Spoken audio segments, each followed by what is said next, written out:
तो अगली खबर भी राजधानी लखनऊ से, जहां गणतंत्र दिवस के अवसर पर यूपी बीजेपी अध्यक्ष भूपेंद्र सिंह चौधरी ने झंडारोहण किया है। बता दें कि बीजेपी प्रदेश कार्यालय में झंडारोहण किया गया।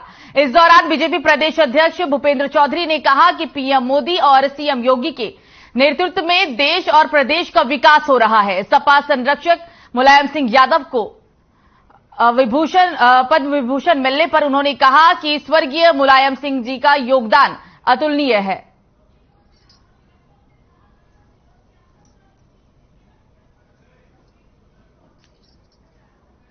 तो गणतंत्र दिवस के ऊपर ये कार्यक्रम का आयोजन किया गया था और इस दौरान आपको बता दें कि भूपेंद्र चौधरी ने कहा कि सीएम और पीएम के नेतृत्व में लगातार प्रदेश विकास कर रहा है। ये तस्वीरें हम आपको झंडारोहण की दिखा रहे हैं, तस्वीरें आपकी टीवी स्क्रीन पर।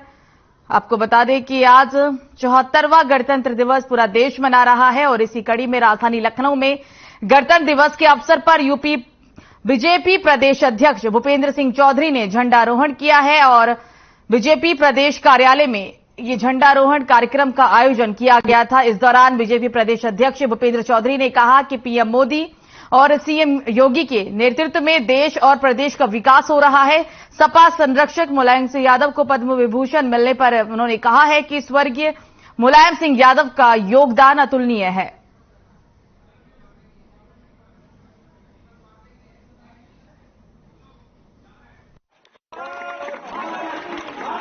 भारतीय जनता पार्टी के कार्यकर्ताओं पदाधिकारियों ने यहाँ लखनऊ भैया कहने के थोड़ा सा पीछे कर दीजिए भाई, ध्वजारोहण किया है भाई हिल्ला अविनाश भाई, और हम सब लोग इस संकल्प के साथ आगे बढ़ रहे हैं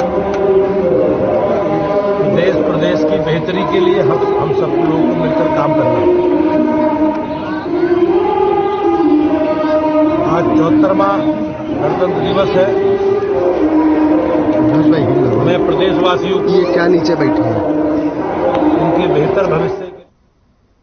तो पूरे देश में आज 74वां गणतंत्र दिवस मनाया जा रहा है। इसी कड़ी में कुशीनगर में भी गणतंत्र दिवस धूमधाम से मनाया गया, जहां राज्य मंत्री विजयलक्ष्मी गौतम ने शिरकत की और इस दौरान उन्होंने कहा कि भारत दुनिया में अपनी एक विशिष्ट पहचान है और भविष्य में भी अपनी संस्कृति, एकता, अखंडता, ज्ञान विज्ञान के बल पर पूरी दुनिया में सूर्य की तरह प्रकाशमान रहेगा। उन्होंने कहा कि देशभक्ति का मतलब सिर्फ सेना में रहकर देश की सेवा करना नहीं होता, बल्कि पूर्णत ईमानदारी से अपना कर्तव्य निभाना होता है। तो देश में गणतंत्र दिवस की धूम देखी जा रही है। ये तस्वीरें हम आपको कुशीनगर से दिखा रहे हैं, जहां कुशीनगर में 74वें गणतंत्र दिवस पर कई कार्यक्रम का आयोजन किया गया था। ये तस्वीरें कार्यक्रम के दौरान की आपकी टीवी स्क्रीन पर।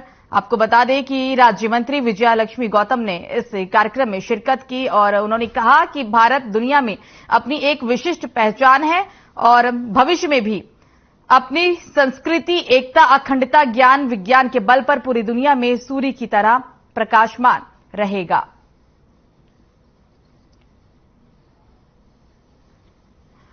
तो कन्नौज के पुलिस लाइन में गणतंत्र दिवस समारोह का आयोजन किया गया। गणतंत्र दिवस समारोह में समाज कल्याण राज्य मंत्री स्वतंत्र प्रभार असीम अरुण ने पुलिस लाइन में तिरंगा फहराया है। आपको बता दें कि समारोह में मंत्री असीम अरुण मुख्य अतिथि बनकर पहुंचे थे और सुबह 9 बजे ध्वजारोहण किया गया और उसके बाद मुख्य अतिथि ने परेड का निरीक्षण भी किया। पुलिस के विभिन्न टुकड़ियां मंत्री असीम अरुण को मंच से सलामी देते हुए गुजरी। असीम अरुण ने शहीदों की वीरांगनाओं को शॉल ओढ़ाकर सम्मानित भी किया। मंत्री असीम अरुण ने अपने भाषण में फोर्स का हौसला बढ़ाया, साथ ही योगी सरकार की जीरो टॉलरेंस नीति की जानकारी दी है। गणतंत्र दिवस कार्यक्रम में डीएम, एसपी सहित जिले के सभी अफसर मौजूद रहे।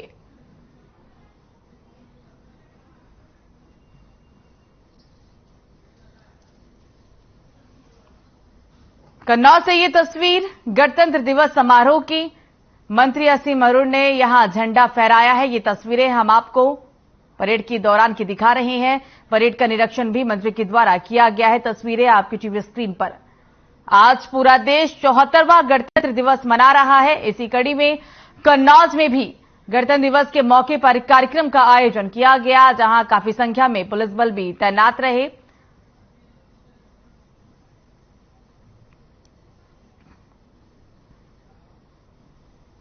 तो गणतंत्र दिवस के मौके पर समाजवादी पार्टी के राष्ट्रीय अध्यक्ष अखिलेश यादव ने विक्रमादित्य मार्ग पर स्थित पार्टी कार्यालय पर झंडारोहण किया है और इस मौके पर समाजवादी पार्टी के कई वरिष्ठ नेता भी मौजूद रहे। साथ ही प्रोफेसर रामगोपाल यादव झंडारोहण कार्यक्रम में मौजूद रहे हैं। तो ये राजधानी लखनऊ की तस्वीर हम आपको दिखा रहे हैं, जहां पर अखिलेश यादव ने झंडारोहण किया है। ये कार्यक्रम के दौरान की तस्वीरें और इस दौरान काफी संख्या में सपा कार्यकर्ता मौजूद रहे हैं। अखिलेश यादव ने यहां झंडारोहण किया है। सपा कार्यालय में झंडा फहराया गया, काफी संख्या में कार्यकर्ता मौजूद रहे।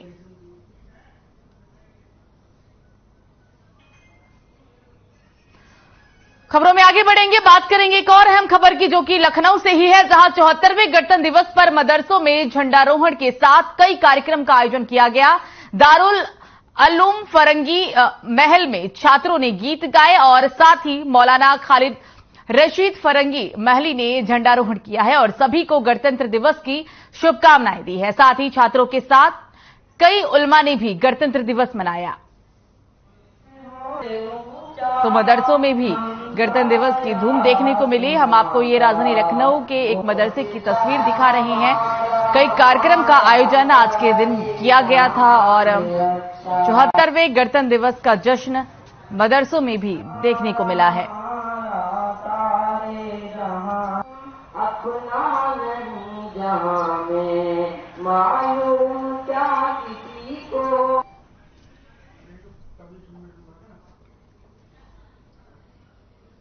रिपब्लिक डे का तमाम अहले वतन को दिली मुबारकबाद पेश करता हूं, इस उम्मीद के साथ कि हम लोग हर साल इंशाअल्लाह इसी शान और शौकत से इस मुबारक दिन को सेलिब्रेट करते रहेंगे।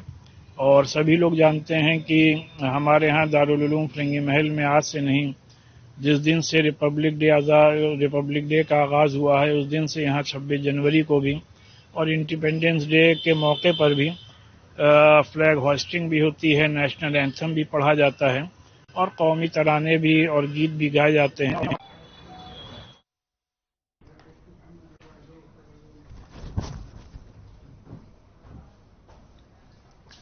तो रामचरितमानस को लेकर लगातार विवादित टिप्पणियों का दौर जारी है। समाजवादी पार्टी के नेता स्वामी प्रसाद मौर्य के बाद अब बांदा के पूर्व विधायक और समाजवादी पार्टी के नेता ब्रजेश प्रजापति ने तो रामचरितमानस को बैन करने की मांग की है। इसको लेकर लोगों में आक्रोश भी देखने को मिल रहा है। बांदा में बीजेपी और राष्ट्र हिंदू शेर सेना के कार्यकर्ताओं ने कलेक्ट्रेट पहुंचकर प्रदर्शन किया और जिलाधिकारी को ज्ञापन देते हुए टिप्पणी करने वाले पार्टी कार्यकर्ताओं पर कार्रवाई की मांग की। साथ ही बीजेपी के कार्यकर्ताओं में खासा आक्रोश देखने को मिल रहा है। तो रामचरितमानस को अब बैन करने की मांग की गई और इसके विरोध में ये प्रदर्शन किया गया है। आपको बता दें कि ये पूरा मामला, ये जो विरोध प्रदर्शन की तस्वीर देखने को मिली वो बांदा से, जहां ब्रजेश प्रजापति की विवादित टिप्पणी के ऊपर अब बवाल मच गया है। काफी संख्या में कार्यकर्ता इकट्ठे हुए और जमकर प्रदर्शन किया गया। ये बांदा की तस्वीर,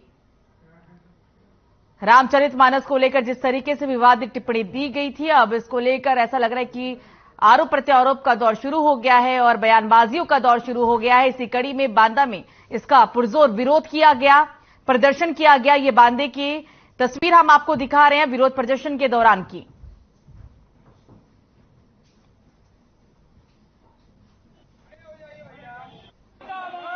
लगातार ये हिंदू विरोधी ताकतें, चाहे वो श्याम माना हो, स्वामी प्रसाद मौर्य हो, ब्रजेश प्रजापति हो, ऐसे लोग लगातार हमारे धर्म, सनातन धर्म के विरोध में आकर के खुल करके बयानबाजी करते हैं, टिप्पणियां करते हैं हमारे धर्म गुरुओं पर, हमारे धर्म ग्रंथों पर, हमारे धर्म पर।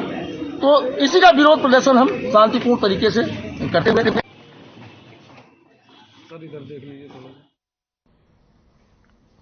तो खबर बलरामपुर जरवा थाना क्षेत्र के हलौरा ग्राम सभा की, जहां पर 1 साल पहले महिला को बहला फुसलाकर धर्म परिवर्तन करवाया गया था। वहीं 35 साल की महिला समेत 5 बच्चों को मुस्लिम बनाया गया था। इस मामले में आरोपी जमीन पर 50,000 का जुर्माना लगाकर 5 लाख रुपए का प्रतिकर लगाकर जिला और सत्र न्यायालय ने 10 साल की सजा सुनाई।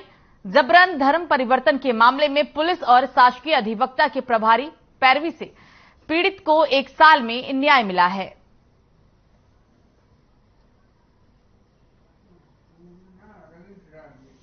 समस्या ये बात भैया कि मजदूरी करे थे उनके खेत में, उनको वही से संबंध हुआ।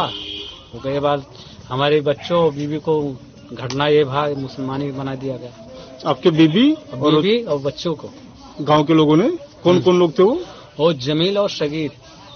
और वहाँ कोर्ट से उन सबको दोषी करार दिया गया है, तो कोर्ट की कार्रवाई से आप संतुष्ट हैं? हाँ, संतुष्ट।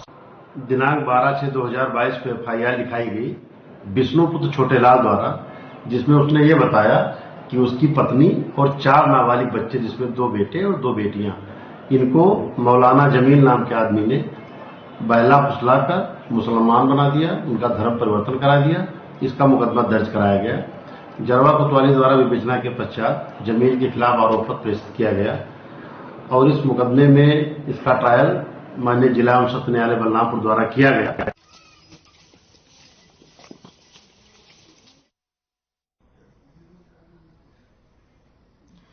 तो राजधानी लखनऊ के IMRT कॉलेज में स्वर्ण पदकों की बौछार हुई है। आपको बता दें कि 36 महाविद्यालयों की विभिन्न खेल प्रतियोगिताओं में IMRT सबसे अव्वल रहा।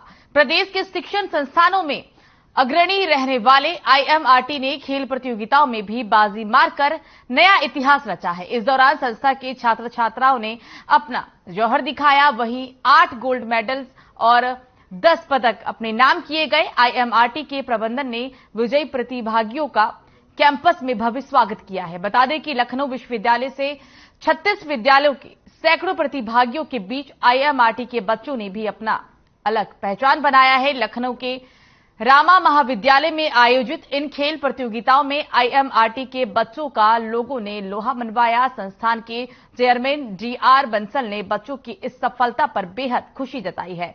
सभी को बधाई भी दी और कहा कि खेल प्रतियोगिताओं को छात्र छात्राओं के बौद्धिक, मानसिक और शारीरिक विकास में महत्वपूर्ण भूमिका होती है। चेयरमैन ने इस सफलता के लिए कॉलेज प्रबंधन, फैकल्टी और खेल से जुड़े सभी शिक्षकों और कोचों को बधाई दी है।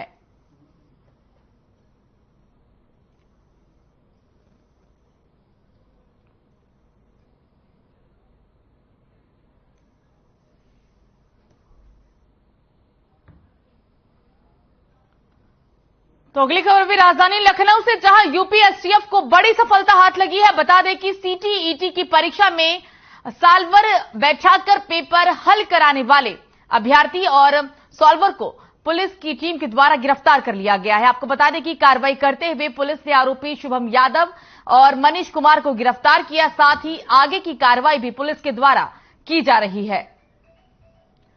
तो UPSCF को बड़ी सफलता हाथ लगी। यहां सॉल्वर और अभ्यर्थियों को गिरफ्तार किया गया। साथ ही CTET की परीक्षा में फर्जीवाड़ा का एक और मामला राजधानी लखनऊ से ही सामने आया है, जहां पुलिस ने 2 लोगों को इस पूरे मामले में गिरफ्तार किया है। UPSCF के द्वारा ये कार्रवाई की गई।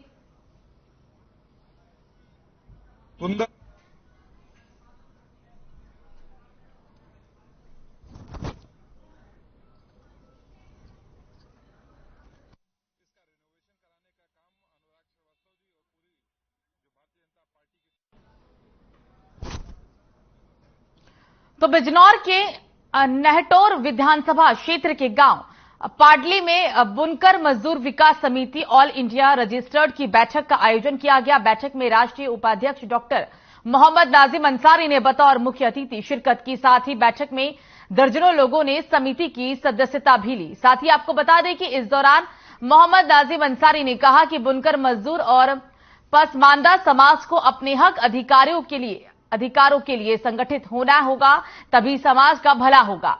सभी राजनीतिक पार्टियों ने पसमानदा समाज को ठगने का काम किया है। सभी राजनीतिक पार्टी ने समाज को अधिकारों से वंचित रखा। साथ ही नाजिम अंसारी ने सभा में मौजूद लोगों से संगठन से जुड़ने और मजबूत करने का आह्वान किया। इस दौरान सभा में मौजूद दर्जनों लोगों ने समिति की सदस्यता भी ली है।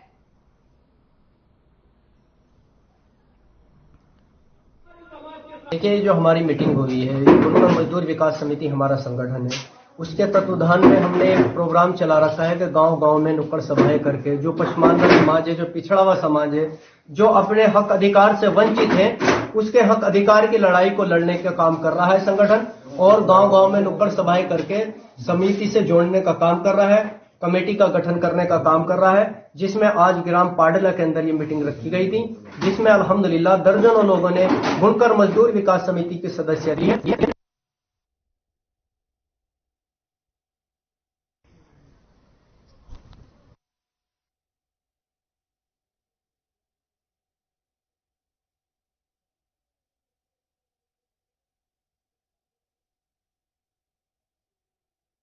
में बसंत पंचमी महोत्सव में नीरज सिंह पहुंचे, जहां महोत्सव में हवन पूजन के साथ तहरी भोज का आयोजन किया गया। आपको बता दें कि इस दौरान अनुराग श्रीवास्तव समेत अन्य बीजेपी नेता भी मौजूद रहे।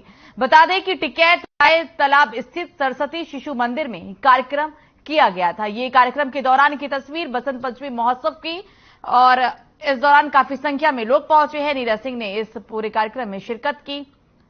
भोजन का भी आयोजन इस कार्यक्रम में किया गया था। हवन पूजन के साथ भोज आयोजित की गई। बसंत पंचमी महोत्सव की तस्वीरें हम आपको ये राजधानी लखनऊ से दिखा रहे हैं।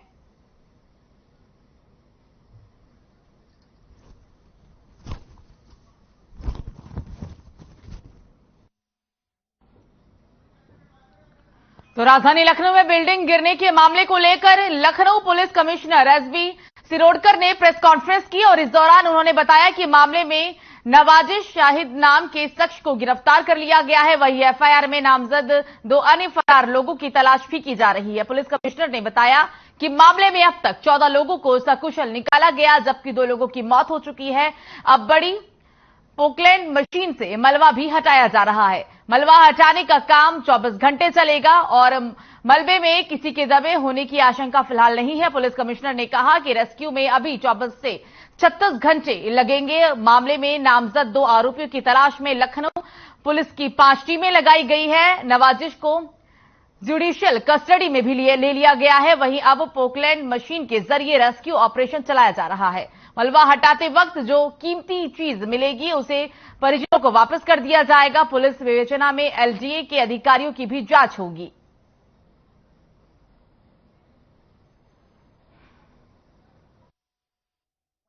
हमने आपको ये कहा है और डीजीपी साहब ने भी आपको समय समय बताया था कि ये कार्य जो है वो बड़ी संजीदगी से करना पड़ता है, क्योंकि जब लोग अंदर फंसे होते हैं तो आप जल्दबाजी नहीं कर सकते। अभी तक की सूचना के अनुसार अंदर लोगों के फंसे होने की शंका नहीं है, लेकिन मलबा हटाना है और उसमें स्ट्रक्चर जो है वो कोलैप्स और भी हो सकता है, और वहां जो रेस्क्यू में जो लोग लगे हुए हैं उनको भी खतरा ना हो, तो वो एक तरीके से साइंटिफिक तरीके से वो होता है मलबे को हटाने का काम। तो 24 से 36 घंटे लगने की संभावना है, जिसमें जो वैल्यूएबल्स होंगे उसको निकाला जाएगा और जो रेस्क्यूअर है उनको भी खतरा ना हो, इसकी उसमें सावधानी बरतने की आवश्यकता होती है। 3 सदस्यीय समिति इसके स्ट्रक्चरल जो कॉजेस होंगे जिसकी वजह से इस बिल्डिंग का कोलैप्स हुआ है उसमें जाएंगी, और जब ये सामने आएगा वो आपको बताया जाएगा। अभी तक की विवेचना से ये संभव नहीं है, पुलिस की विवेचना से ये बताना कि किस तरह से हुआ, क्योंकि ये एक्सपर्ट का काम है और इसीलिए समिति बनाई गई। कल दिनांक 24 तारीख को जो करीब 6:45 बजे यहाँ बिल्डिंग कोलैप्स हुआ है, उस घटना के परिप्रेक्ष्य में थाना हजरतगंज पर एक अभियोग पंजीकृत किया गया है। 35 क्राइम नंबर है, जिसमें 323, 308, 420, 120B और 7 क्रिमिनल लॉ अमेंडमेंट एक्ट का अभियोग 3 नामजद अभियुक्तों के विरुद्ध कायम हुआ है। एक है मोहम्मद तारिक, दूसरे है नवाजिश शाहिद और तीसरे है फरहद याजदानी। इन तीनों अभियुक्तों में से नवाजिश शाहिद जो है उनकी गिरफ्तारी की गई है। चूंकि इस घटना में 2 महिलाओं की दुर्भाग्यपूर्ण मृत्यु हुई है, इसलिए विवेचना में इस अभियोग को 304 आईपीसी में तरमीम किया गया है और इनको गिरफ्तार करके जुडिशियल कस्टडी में भेजा गया है। अन्य 2 अभियुक्तों की तलाश जारी है और मैं आपके माध्यम से सभी को आश्वस्त करना चाहता हूं कि इस प्रकरण में पूरी गंभीरता से और पूरी सख्ती से कार्रवाई की जाएगी। पुलिस की विवेचना जब होती है तो सभी पहलुओं पे होती है, और इसमें अगर कोई इस तरह की लापरवाही पाई जाएगी तो संबंधितों के खिलाफ कार्रवाई होगी, जैसा कि पूर्व में भी जो दुर्घटनाएं हुई हैं उसमें हुआ है। मैंने अभी आपसे निवेदन किया था कि 3 लोगों को नामजद किया गया है। एक अभियुक्त की गिरफ्तारी हुई है, 2 की गिरफ्तारी के लिए तत्काल कोशिश की जा रही है और हमारी टीमें लगी है। शीघ्र हमें गिरफ्तारी की संभावना है और तत्काल हम गिरफ्तार कर लेंगे। देखिए, हमारी टीमें कल से ही इस पे कार्य कर रही है और मुझे विश्वास है कि हम जल्द से जल्द उनको गिरफ्तार करेंगे। सर, जिस तरह से ठेकेदार और बिल्डर पर एक मुकदमा हुआ है, क्या एनडीए के अधिकारियों पर कोई कार्रवाई होगी?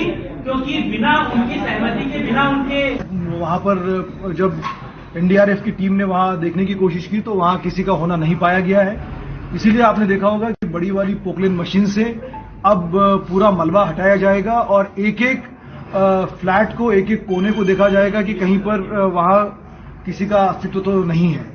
अब एनडीआरएफ के अधिकारियों का ये कहना है कि ऑलमोस्ट 24 आवर्स या 20 आवर्स होने जा रहे हैं, तो संभावना बहुत कम है कि कोई जीवित हो। इसलिए बड़ी मशीन का प्रयोग करके वहां पर मलबा हटाया जा रहा है और ये कार्य जो है कम से कम 24 घंटे चलेगा।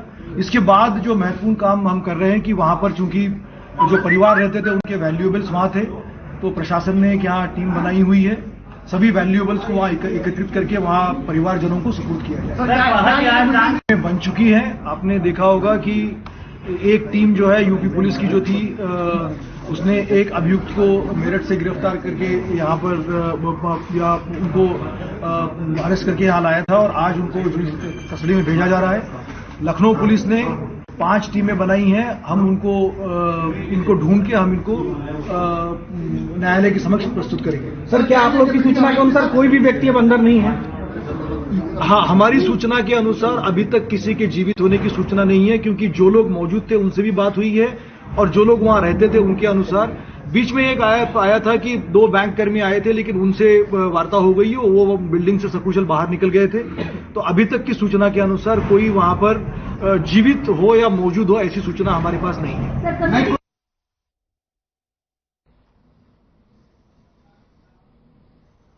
तो चलिए सीधे आपको लेकर चलते हैं अब राजधानी लखनऊ, जहां गणतंत्र दिवस के मौके पर सांस्कृतिक झांकियां निकाली जा रही हैं।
तो फिलहाल यूपी की खबरों में मुझे दीजिए इजाजत। नमस्कार।